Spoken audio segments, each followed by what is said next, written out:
Mahigit isang buwan na mula ng manalasang Bagyong Tino sa Cebu pero maraming pamilya ang inabutan ng Pasko na wala pa ring matirhan. Live mula sa Talisay, Cebu, nangunguna sa balita si News 5 Visayas correspondent John Aroa. John, paano sinalubong ng mga kapatid natin dyan ang Pasko? Gigi, simple lang ang Noche Buena ng ilan-ilan nating mga kapatid na nananatili pa rin dito sa Ten City sa Barangay San Roque sa Talisay, Cebu. Ang ilan naman, mas piniling matulog na lang para mairaos ang Pasko. Halos 200 pamilya, Gigi, ang nasalanta ng Bagyong Tino dito na nagpasko sa mga tent. Karamihan sa kanila na wash out ang mga bahay dahil sa baha. May ilang nagpatugtog para makapagsaya habang sinasalubong ang Noche Buena o ang Pasko. Ang ilan ay nag-ihaw ng baboy pang Noche Buena.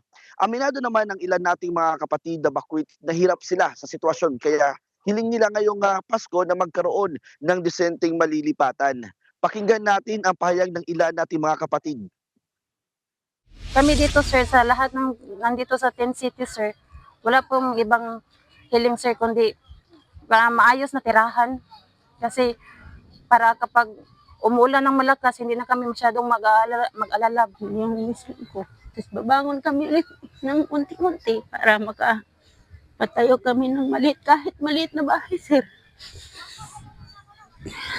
Sobrang walang bahay, sir. At dyan, ano ang balak ng LGU sa relocation ng mga kababayan natin dyan sa Tent City? Gigi, ayon sa Talisay LGU, ginagawa na raw nila ito ng paraan. Katunayan, kinansela nila ang ilang mga events ng probinsya para ilaan na lang ang pondo sa mga nasalanta. Hindi na raw muna nila isasali o hindi na muna sila sasali, Gigi, sa Sinulog 2026 contest at 2026 Charter Day concert.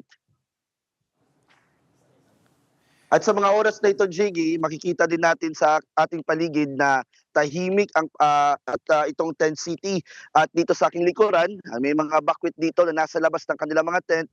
Ang iba gusto magpahangin, ang iba naman ay naghahanda ng kanilang panghapunan. Balik sa iyo, Gigi. Yan po ang ulat ni John Aroa live mula sa Talisay, Cebu.